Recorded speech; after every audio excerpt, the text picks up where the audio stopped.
Hi, everybody. I'm Captain Tommy Scoville, and you are on the lifeboat. Welcome. Glad that you're all here. This one is one of those. Well, in keeping with tradition, there's no reason to do a subject on sobriety that won't get a bunch of people all riled up. Thanks, V, for the 5x5. So in keeping with let's get everybody mad, we're going to stick with a topic that's going to be a fun one. We're going to talk about a very new concept in recovery that, hell, sounds fantastic, right? The idea is you don't have to stay addicted. You can sort of come back out and start getting high again and still call yourself sober, but we'll get into all that. Nice concept. A lot of cool things are great concepts. Getting them put into practice gets a little bit dicier.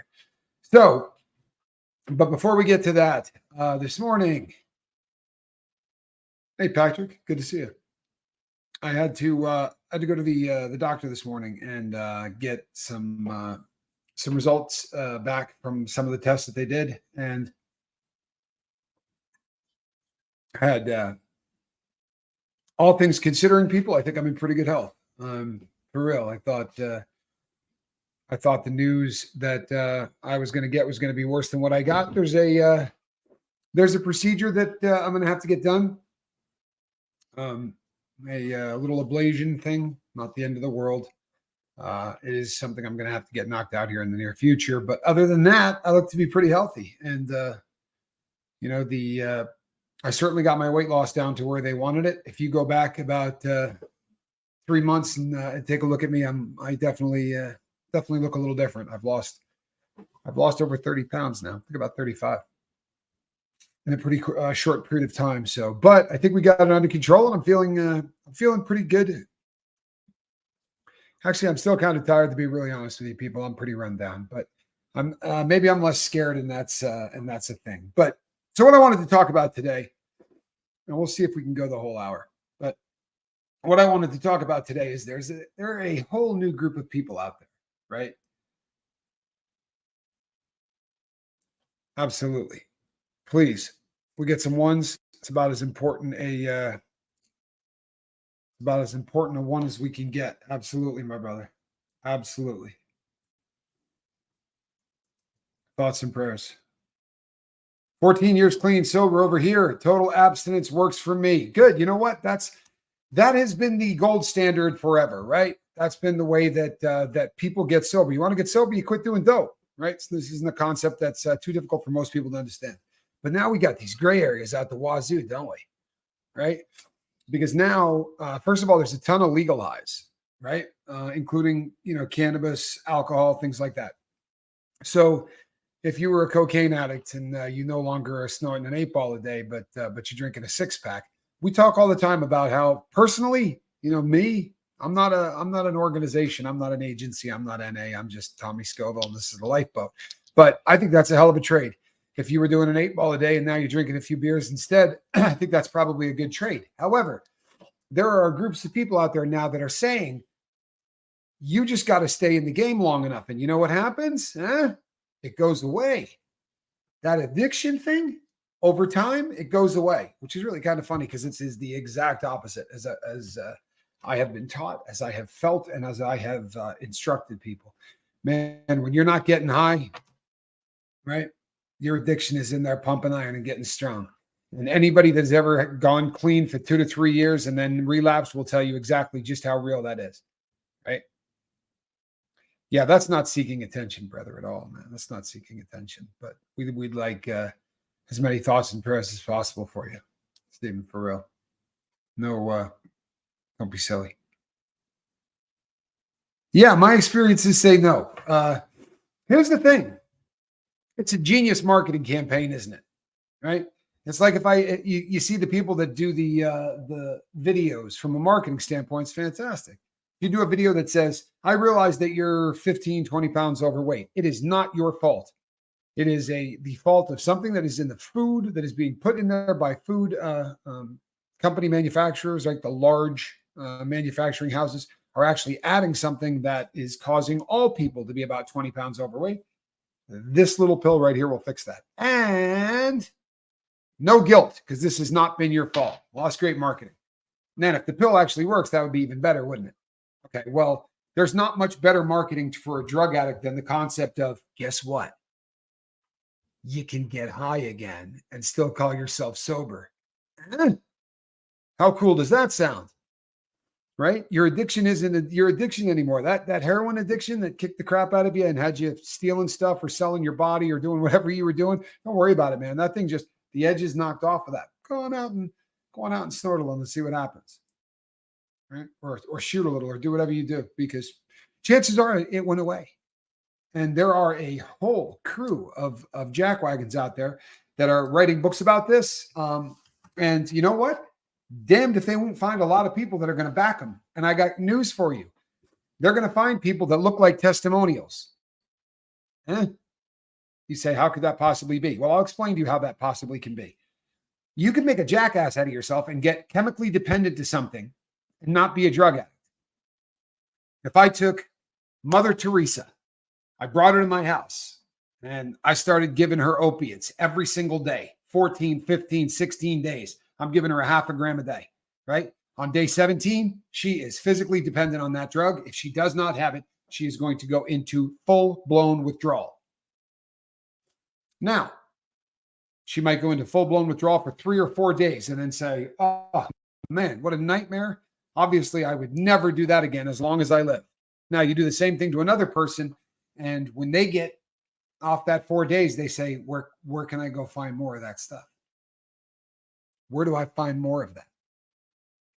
You see, the difference is one person is a drug addict. There's a chemical malfunction goes on in the brain that makes that person a drug addict. The other person is chemically dependent. Two different things.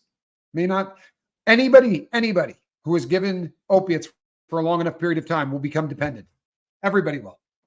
The body becomes dependent on it. This is not a difficult thing. Liz Ferris, I'm so happy that you're here. Liz, welcome. It's an honor to have you on the boat. I'm doing well, thank you. So the other one is the real deal in terms of addiction. It's what I have, right? It's what I have. And that is, I'm not comfortable in my own skin. And I found heroin to do a fantastic job of making me feel comfortable in my own skin. The key to my sobriety is to structure my life in such a way that I begin to feel comfortable in my own skin without the use of drugs or alcohol. Right now, there's drugs out there I could do. There are drugs out there that I was not addicted to. Right, I could go up a couple of beers and do from time to time. I don't much enjoy the beer buzz, but occasionally I can go and have a couple of drinks or whatever. I probably shouldn't smoke pot. I could, it's legal. I'm not on paper. I probably shouldn't. I think it's dancing with the devil. Probably a little bit too close to to the kind of sedation feeling that I enjoy. So glad you are a part of SPTV. Being clean can be hard. You know what, Liz? It's an honor to be associated with the GET group of people. The SPTV crowd has most assuredly brought the lifeboat in as family, right from the word go, which was nice. So imagine a doctrine out there though that tells you that. How popular is this movement going to get? I can do heroin again. How about coke? Can we do coke again? Meth? Did I lose all my addictions? Can I just go buck wild or what? How long do I have to wait? Is it the 10-year mark, the 20-year mark? How long do I have to wait before I can go out there and just start getting right back into it without having to worry about that addiction thing? Because that is the business right there. What, are you kidding me? This is if you gave me a genie in a bottle 8 years ago, that would have been the wish. For real, that would have been the wish. I'd like to be able to do all the dope in the world and not get addicted to it. That would have been the first wish. Sad but true. Trouble is, in my experience, it doesn't happen. No, but take that person who, at the age of 16, gets into a massive, massive fight with his family, ends up on the street, falls in with a group of people who are doing heroin, and finds out really fast that when he does heroin, he doesn't hurt physically, emotionally, spiritually. He doesn't feel like he's missing the family that he's not living with or she's not living with. and they get addicted. And all of a sudden, 5 years have gone by and they're addicted to dope, right? They go in and get that person off of the drug. Now, they most assuredly have been physically dependent on this for 5 years, right? No two ways about it. They also have built up, certainly, a dependency because this is how they're coping. This is their coping mechanism. That doesn't necessarily mean that they were a drug addict. And very often what will happen is that person gets some counseling, right? Gets a job, everything goes groovy. And then they read a book by one of these jackwagons, or they go to one of these idiots who has a YouTube channel that likes to tell people that they can get high even if they have drug problems, right? And this person goes to one of those and says, hey, you know what? I haven't done heroin or any pain meds in, God, going on 25 years. Let's see if he's right. What do I got to lose, right? So he goes and buys some Perk 30s, or he gets a bag of dope at the park or whatever, right? But he gets high. He has a glorious old time. And the following day says, I don't know if I want to do that again, but that was fun. And all of a sudden he starts, eating the occasional pain pill once a month, once every 2 months, and truthfully never gets addicted to it. And you know what happens? He walks out on stage and says, I am cured. I am cured. I was a heroin addict. I had a 6 gram a day heroin habit. Now I'm cured. Now I do it whenever I want. I want to go get high, I get high. No big deal, right? It's chipping. I can actually chip now. You know why? Because I beat this. Why did I beat it? I don't know. Whatever Jack Wagon said in his book. Some meditation, right? Some incantation. You face the right way. You sprinkled some salt.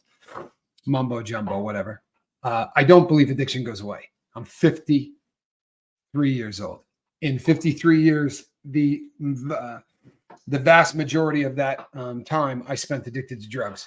And I would quit for 3 years, quit for 2 years, quit for a year and a half, right? Keep going through that process. And I'll tell you something. Every single damn time I came back, it was stronger. The addiction was so much stronger every single time I came back. And what it did to my soul, the damage that it did to my soul was worse every time. The things that I was willing to do to get it. When you run out of heroin the first time and you think to yourself, I'll write a hot check, right? I'll overdraw my account. There's so many things you can do the first time you run out of money because, right, you haven't done them all, right? Writing a bad check or doing any of those things, right? Buying something at a store and then returning it for cash so that you can go buy dope with it. All of those things in the beginning, right? Then later on down the road, the things that you will accept from yourself as a way to get dope. Like this guy's at an ATM machine, right? When he walks out this, I'm hitting this guy in the head and I'm taking whatever money he just took out of that ATM machine. You don't end up that person the first day. You understand that? Right? Nobody does that the first day. The first day, nobody would even dream of that. But by the end, they don't care. By the end, it's just about that dope. And sorry about your luck. If you were the guy at the ATM machine, sorry about your luck. And if you were the guy that bought one of my, $39.95 packages on the internet that people love to talk about, right? They weren't on the internet, by the way. They were infomercials. They were on television.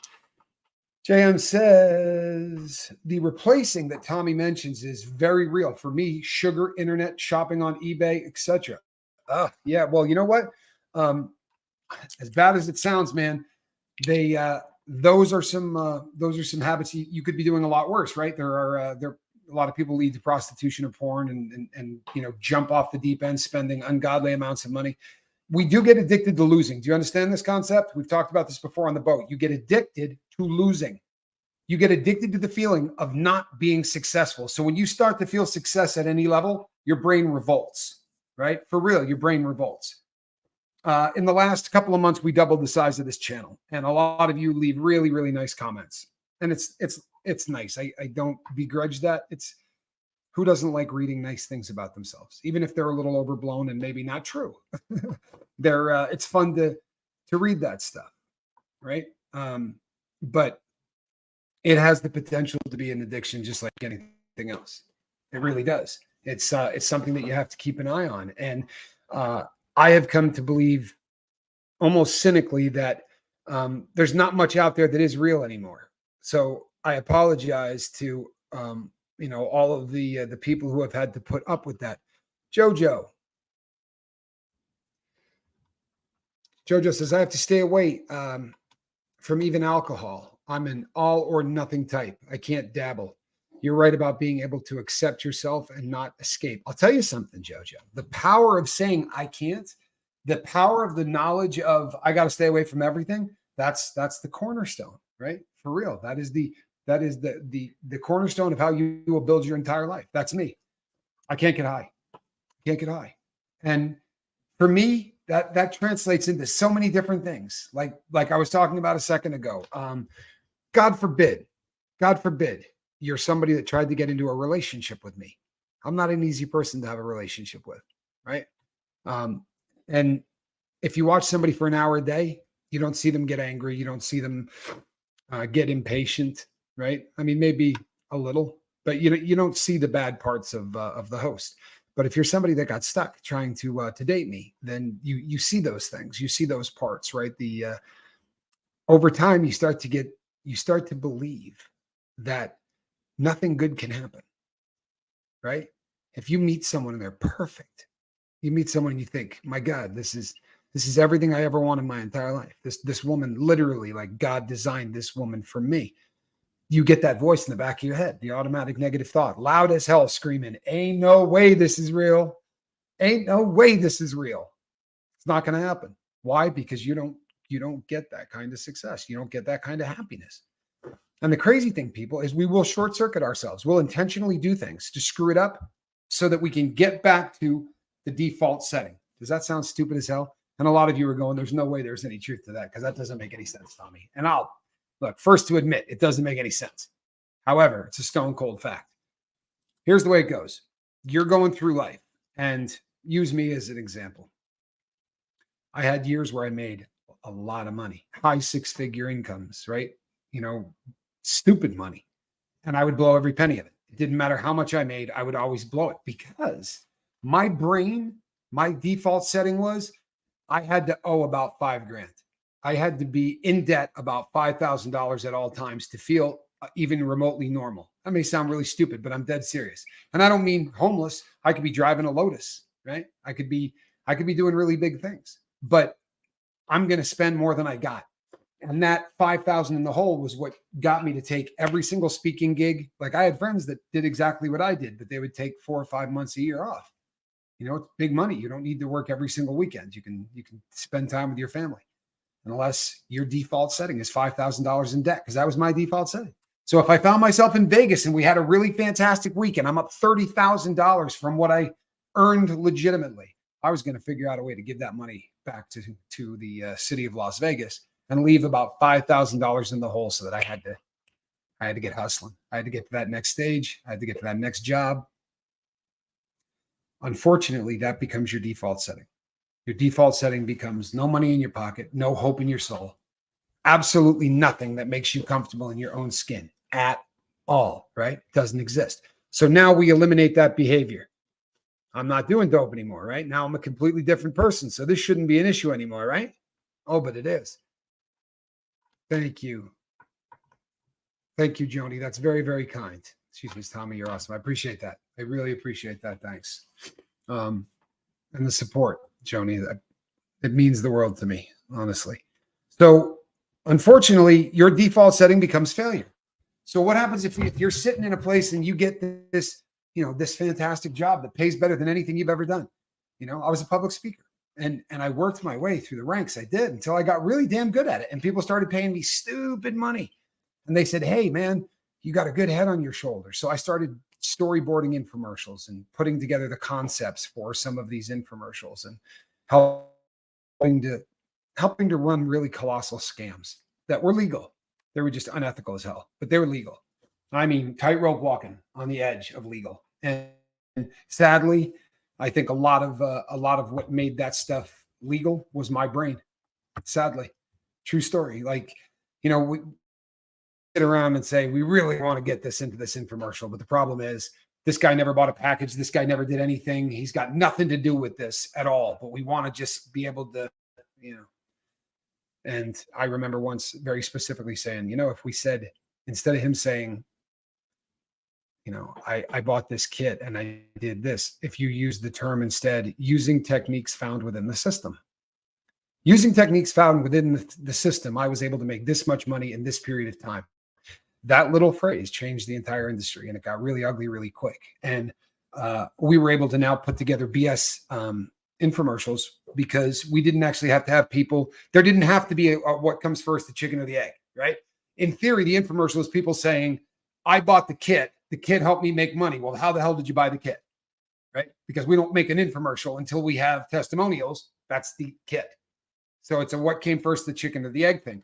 Well, we learn now by using little terms like using techniques found within the system, right? Not, I bought this from the system. This little technique might get used in there, it might not, whatever, but using techniques found within the system. Anyway, I was an idiot. I mean, that the first deal that we did made, it was over 50 million, 58, 56, 58 million in 14 or 16 months. It was insane. It's insane the amount of money it generated. And I got a small amount of money. If I told you the amount, you'd go, that's a ton of money, but it's not a ton of money if you think about how much everybody else made, right? I was paid less than $750,000. And if you consider that I put this puppy together and it made 58 million bucks, maybe toss me a bone. But I worked on other projects, and this became a norm. And somebody hands you a bonus and says, here's $40,000 or $50,000. You would think life is grand, right? You know what my thought was? That $40,000 represented uncomfortable. It represented discomfort. It represented crawling in the skin, that feeling of, why do I have it? Why do I have this stuff? My brain doesn't like this. My brain doesn't like the feeling of success, doesn't know what it feels like. And it wants to get back to status quo. Your brain doesn't want to work hard. It doesn't even want to punch in if it can avoid it, right? So if you can keep yourself at miserable, it'll let you for an eternity.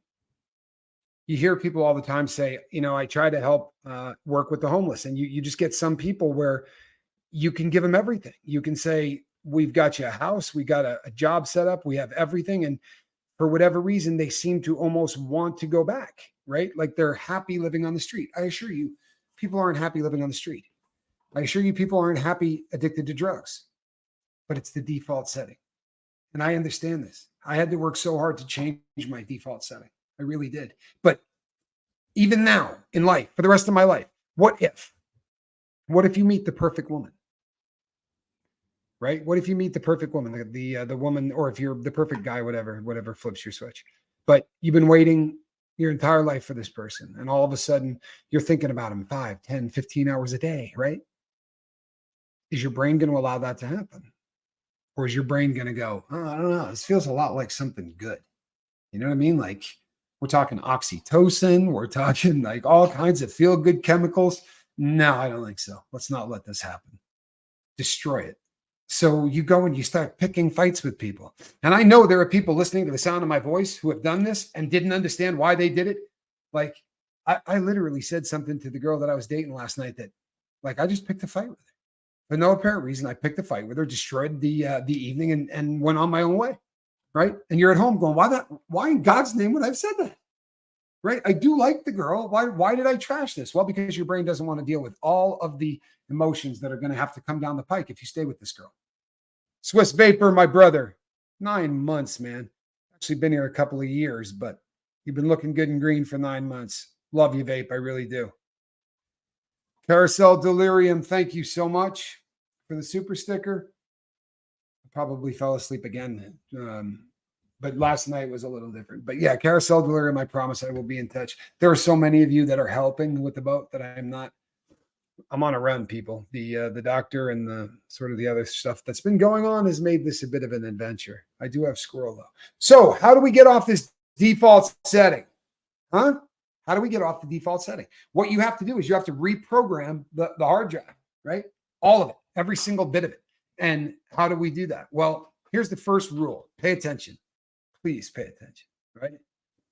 And this one is going out to everybody who has ever had their teeth firmly kicked in by somebody who they thought they loved. Cemetery, thank you, my brother. I really appreciate you, man. I really do. I really appreciate you. But to all of us who feel like we've put ourselves out there, we've been ready to do anything to feel love, right? To feel that affection, anything that we could do. Sadly, we short circuit it. We go up and we do I'm going to create a fight. I'm going to do this. And in my life, I've done that to, I can't tell you how many people. And every once in a while, the perfect storm is when you meet somebody who sadly digs that. Believe that they exist, right? This is called codependence. And these are people who, there are people who get addicted to people, and they get addicted to trying to keep somebody like me out of prison. And they can blow hundreds of thousands of dollars and all of their time and all of their energy on it. It's a horrendous thing. The concept of allowing somebody like me to go catch a little bit of a buzz, right? No big deal, just a little bit of a buzz. A couple of things will change really quickly. Number one, I'm not going to run off that girl at all, because you see, all of a sudden I won't care about her anymore. I mean, I'll care about her in the interim, intercourse, whatever, some kind of something that says Tommy's not a loser, right? Either the girl accepting a dinner invite or coming back to my house for the evening or whatever. These are how you make yourself in those short blasts feel comfortable in your own skin, and then quickly get back to the default setting, right? One night stands are great. Instantly up, right? Woo. This girl cared enough about me to have sex with me. I can't be the world's biggest loser, right? I can't be. This person was willing to come home with me. By the morning, that feeling's gone. And you're left now with a gaping hole, where you just feel like not only is the love of your life not there, but what you're left with is usually feeling a little bit dirty, maybe a little bit ashamed, right? This is a bitch, people. It really is. This is a bitch. This is the hardest part about being sober, is finding out what your base setting is and then raising it. Number one rule. Here's my gift out to all of you people who have had your teeth kicked in. No one, and I mean no one, is ever going to love you more than you love yourself. Never going to happen. If you set the bar right here, this is how much you're capable of loving yourself, there is nobody that is going to up that bar at all. That is where they're going to get to. And that is if you are lucky. That's if you're lucky. So we have to do silly crap, people. We really do. We got to do silly crap. We got to bust out the chair, right? Maybe kick it a little sideways, right? Look straight in that mirror and say, I'm good enough. I'm smart enough. And doggone it, people like me. I'm not even joking, people. I know it feels like Stuart Smalley. I know it feels like really stupid stuff, right? It feels stupid. It has an effect. It has a big effect. It has a big effect fast. And you go, honestly, I don't buy that. It doesn't make sense to me. I don't know why you would do the positive affirmation thing. Is just stupid. And it makes you feel like the guy from Saturday Night Live. What do you think you're doing all damn day long? All day. What are you doing? You're walking around at work. What are you doing all day long? A&T, right? Sound familiar? Appreciate the introspection. Truly one of the only ways I get to stay sober. Thank you, Tracy. Thank you for being here, and thank you for sharing. And I mean, helping out, but also sharing that. When we start to talk about these things that are inside, we really get an awful lot healthier, an awful lot quicker, right? We really do. But you're going to feel like Stuart Smalley, right? But all day long, people, all day long, your default setting is automatic negative thoughts, right? We call them ants. Automatic negative thoughts. That's your default setting, right? When I say this is your level, right? You don't feel any better than this. Why do you not feel any better than this? Because that's where the ants leave you. You understand? That is where the ants leave you. Angela. Thank you, Angela. You look good and green. We're happy to have you on board, Ensign. Really appreciate you. So, no joke, people.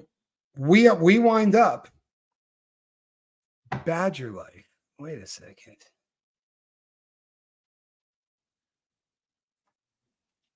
Badger life. Stay strong and float on the lifeboat with Tommy.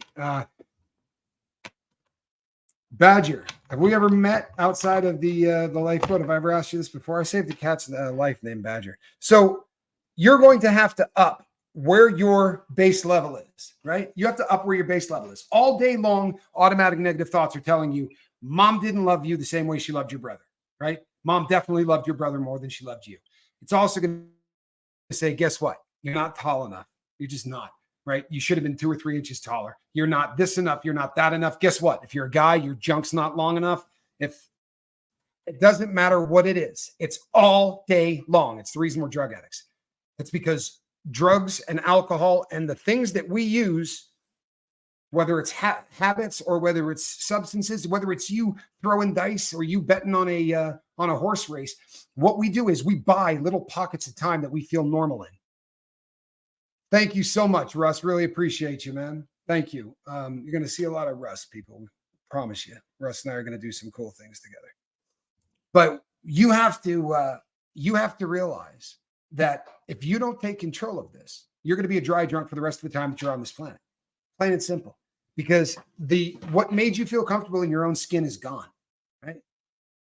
I said, no one is ever going to love you more than you love yourself, right? And you're going to sit there and you're going to say to me, you don't know me, Tommy. I don't think you have any idea how hard it would be for me to love myself. I don't think you know the things that I've done. Well, you know what? You know the things I've done.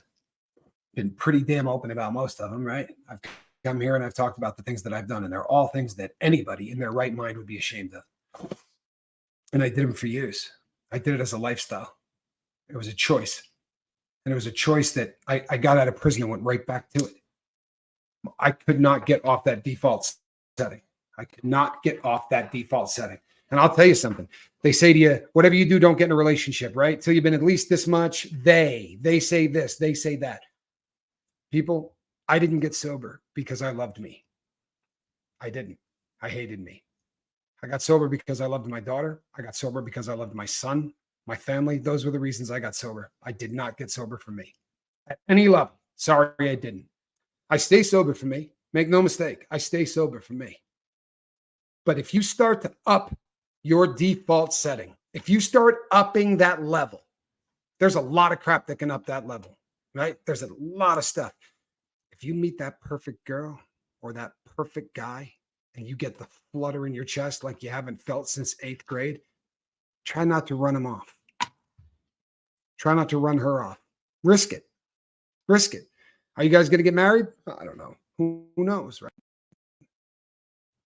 But an interesting thing can happen. You can up that level, even if the relationship doesn't work out.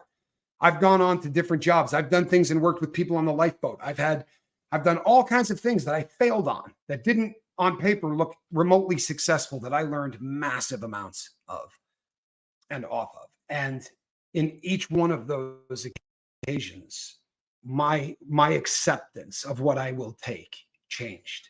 When I first got out of prison, if you walked up and you dumped a bunch of crap on me, I probably took it. Right? I probably took it. I mean, if you were a person of authority, I mean, if you were just a regular Joe, I was probably going to swing at you, because that's we get programmed, right, in prison that you can't give an inch. If you give an inch, they're going to take a foot, and if you give a foot, they're going to rape you, right, or they're going to kill you. They're going to do whatever. So you end up being a violent person whether you want to or not. And then you got to get out and you got to go, okay, no more of that, right?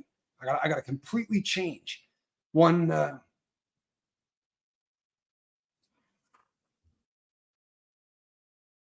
Thank you, Stephen. That is a really kind thing to say, man.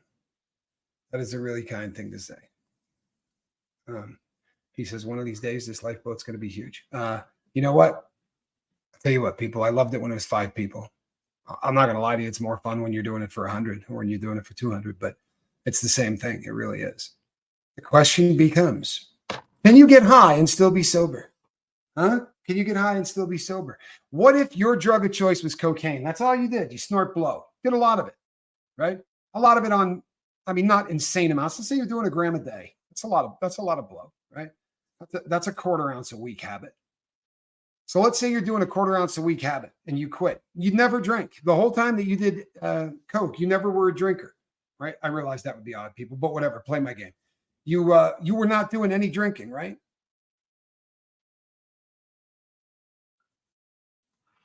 So hold on a second. Oh no, did I just lose something? Because I kind of wanted to read this. You're writing in a journal, huh? Wow. Wow.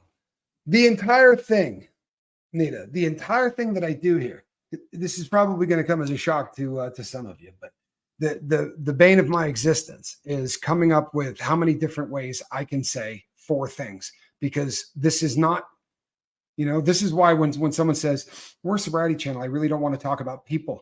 There are 4 things we can talk about, right? We can talk about relapse prevention till the cows come home. We can talk about triggers, what triggers us, things like that, right? We can talk about how you stay sober by changing places, people, and things. You can talk about how you're going to build a sobriety plan. And then you can talk about how you build interpersonal relationships with people. People who use, people who don't use, right? But boy, that pretty much just nailed it, didn't it? What we're trying to do is show people that you can be comfortable in your own skin. But damn, it's not like I can come up with 1,400 different subjects to talk about, although we have. We've come up with a bunch of them, but we're just recycling the same things, people. And it's always going to be that way. It really is. Unless you're cool enough to say, I totally get why he does this. I totally get why Tommy looks at Scientology and says, this is the exact same thing, right? L. Ron Hubbard, cocaine, same crap, right? L. Ron Hubbard, heroin. It really is the same thing. To break out of that world, you got to break out from the people, the places, the things, and the mindset. It's identical. I don't understand how anyone has a struggle seeing that. But it's beautiful for the host if I can go and maybe talk to some people that have a fresh perspective, right? And maybe can get us to force us to think about some things that we might not normally think about. I don't love a lot of people on the boat. There are people on this boat that I'd like to hold underwater. I'd be lying to you if I told you anything otherwise, right? There are people on this boat that drop comment after comment after comment, and they're professionals. These guys, I'll give them credit, man. Stone cold killers, right? 187. Because if they were this much more offensive, everybody would block them. But they walk right on a fine line of offending me and, more importantly, the crew. And this is what they do, right? This is their get down.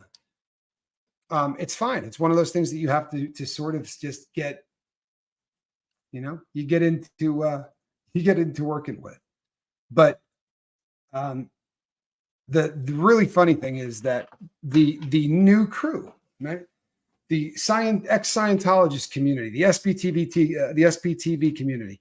I've told this 1,000 times, people, and I will say it 1,000 more times. All right. People can suck more than anyone. Absolutely, they can, Sean. No question. All right, listen carefully. If a guy makes a video about me and he calls me any name in the book and he says that, I did this or I did that, or he's got a picture of me, with a sheep. Look, people, I don't need to hear about it, right? I've told you my deal. It's Schrodinger's squirrel. Schrodinger's troll. I don't watch anything that's about me. I just don't watch it. I don't even watch the good stuff. I just don't watch it. So, that's my get down. So don't send me an email that's a clip of somebody talking about me, because, I don't want to see it. Don't do it, please. It's bad form. And if you do it more than once, I'm going to end up blocking you because I don't want to see stuff. So it happens to me this morning. And unbelievable. The guy that they sent me, this is old school, people, like the Miss V's and the Seventh Sons. Man, we're talking about, this is probably like the second dude to ever troll the boat, right? And I do not give trolls any play. You know what I mean? That they can earn their 30 views that they're going to get today. I'm not going to help them with them. But this cat actually, in the video that was sent to me, he was doing a video where he said he had to turn off comments because of you people. And he literally mentioned the ex-Scientology community.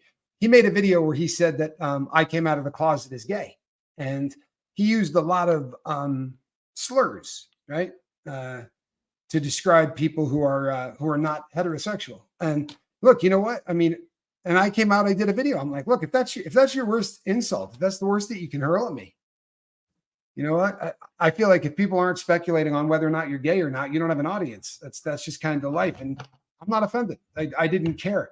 But you guys descended on this dude, apparently. He used that term. He said that you guys were like crazy. You guys literally attacked him. And I just sat there thinking to myself, and he said, it's the fans have come over, so I've had to take down my my comments. And now, especially with those Scientology people, oh man, I just laugh so hard. People, you do, Gypsy. It's pretty obvious that you have my back. I appreciate it.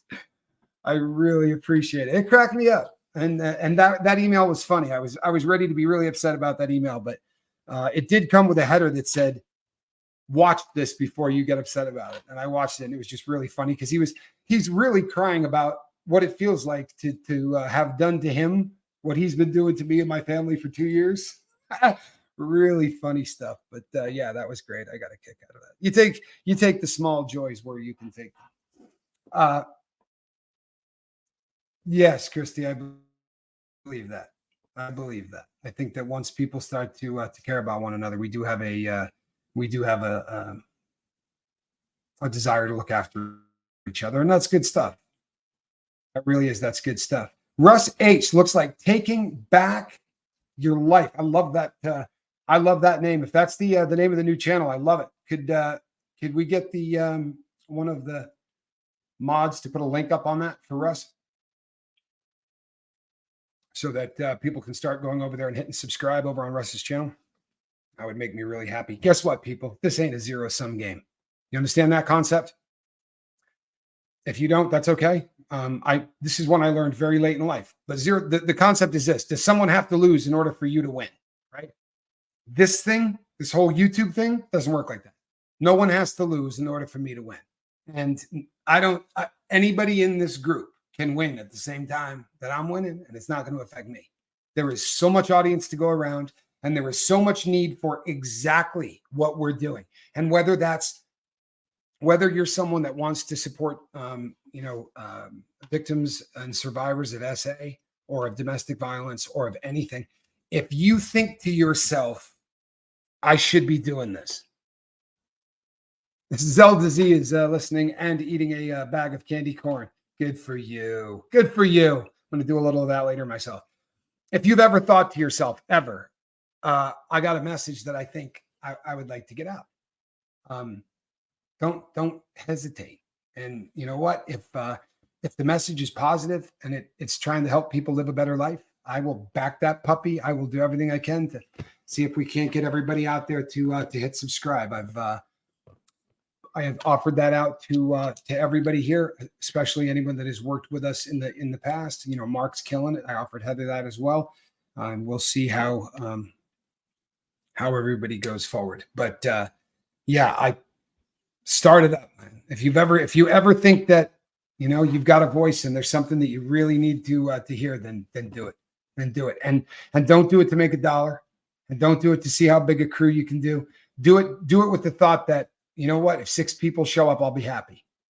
And if you can do that, if you can't do that, then don't bother. But that was my goal, straight up. I thought if I could get 6 people to show up and actually care about what I was doing, then I would be stoked. I would be really, really happy with that. We've done a little better than that so far. And we're going to continue to do a little better than that. Before I wrap this puppy up,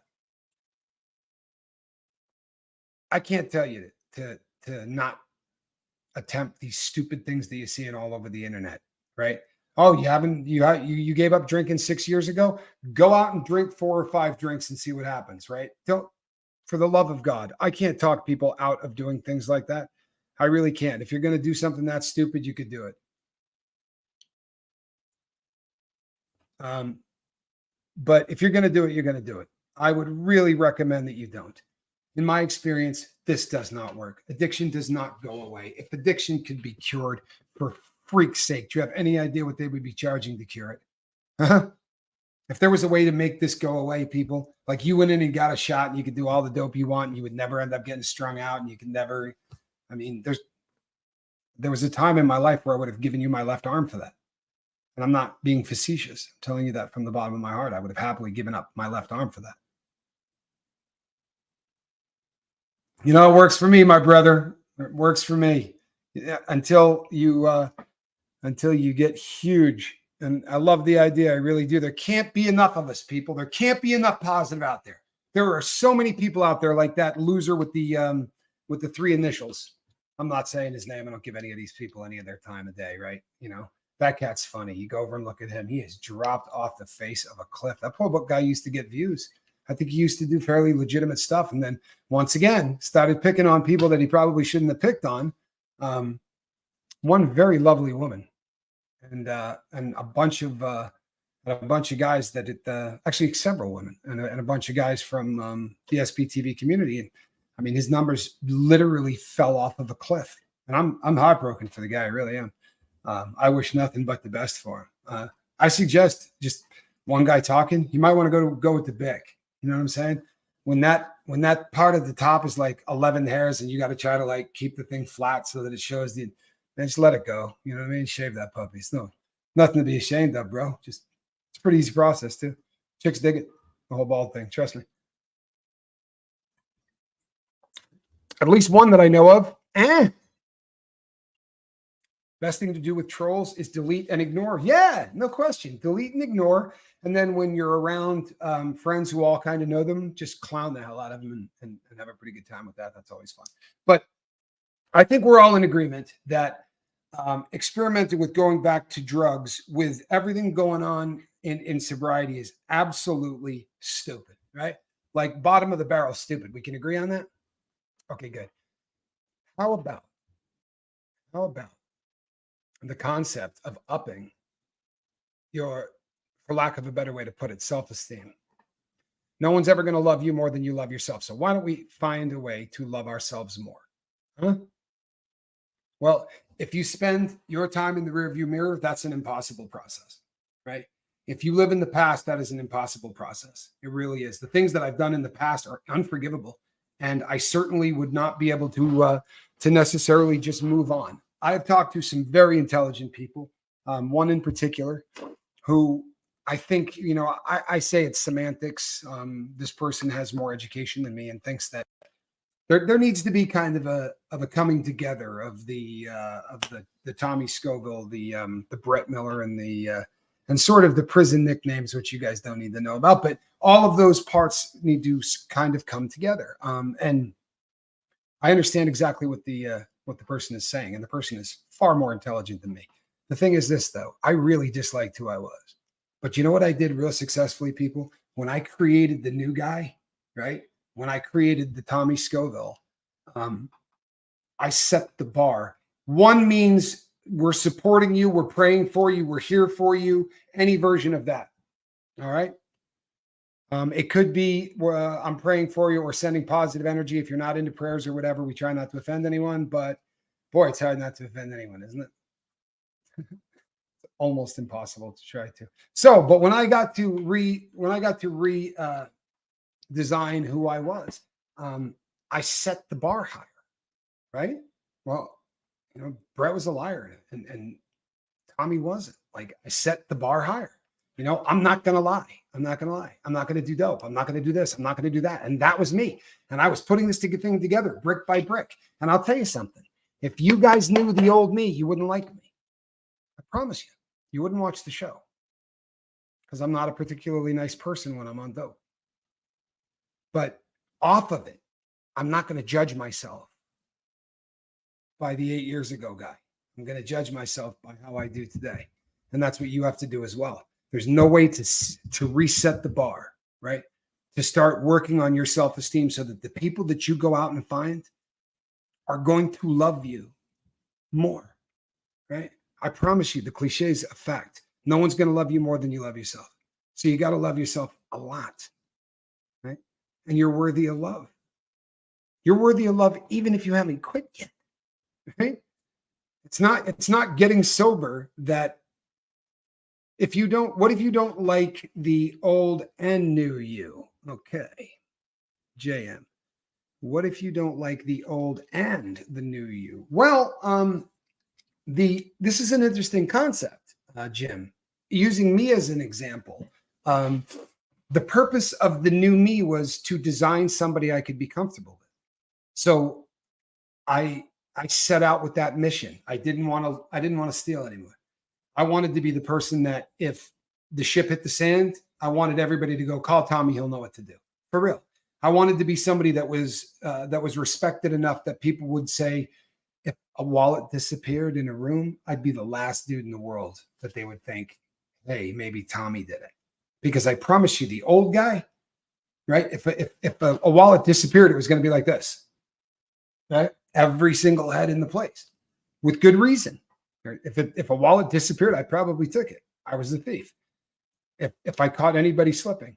But JM, if you dislike the new you, it's probably because the new you is a crap load like the old you. You got to throw out the things that you do not like and rebuild it. For me, it was very simple. It was built on honesty, right? Honesty and integrity, two huge things, right? Honesty and integrity. Things my dad used to beat into me that sadly I didn't take advantage of until I was considerably older. But doing the right thing when no one's watching is something that once you start down that road, you have all kinds of reasons to start feeling better about yourself. Here's another one. If you do not feel great with who you are today, right?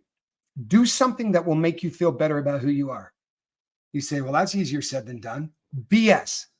Trust me, it's a hell of a lot easier to do. All you need to do is drive down to the local homeless shelter, soup kitchens, salt armies, anything.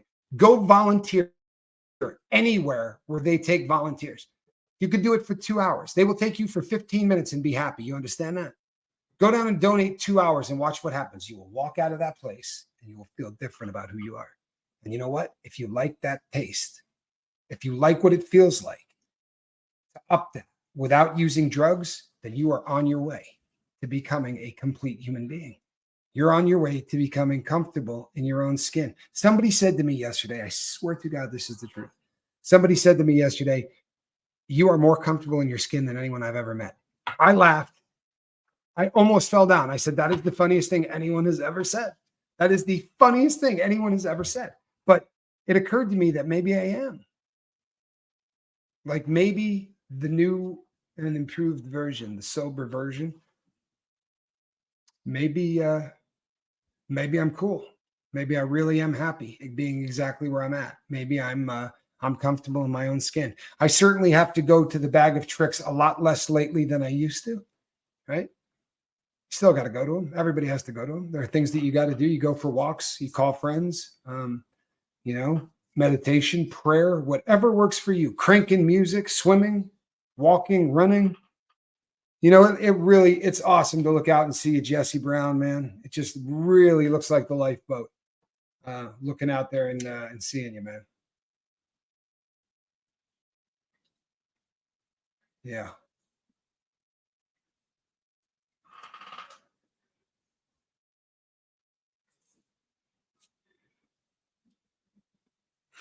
No question. No question. Tommy Bird, you're 100% right. There's no doubt. No doubt at all. You're 100% right.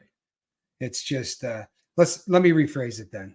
I'm so glad I don't have to see a video reel of my past. I'm really glad that I don't have to sit and watch those 46 years on the big screen. Hey, you too, Jesse. I mean that too, man. So glad you're here. Just seems so right.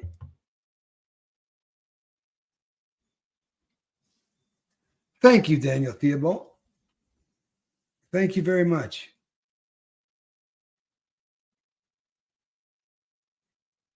£2.5 pounds or 25 pounds. Is that 25 pounds of candy corn is the Jedi pack? I'll tell you something, man.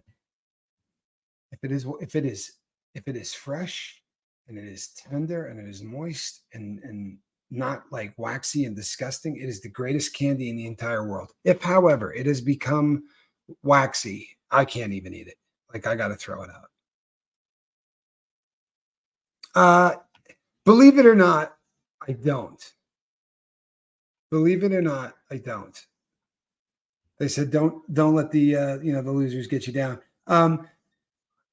Look, I'll just keep it real because we've been doing that since the very beginning, right? We've always sort of kept it real with one another. I don't care about the trolls. I really don't. I don't care about them at all. All of them are people that are they're failed YouTubers, right? They don't have channels that are successful, and it's jealousy. It's the most obvious thing in the entire world.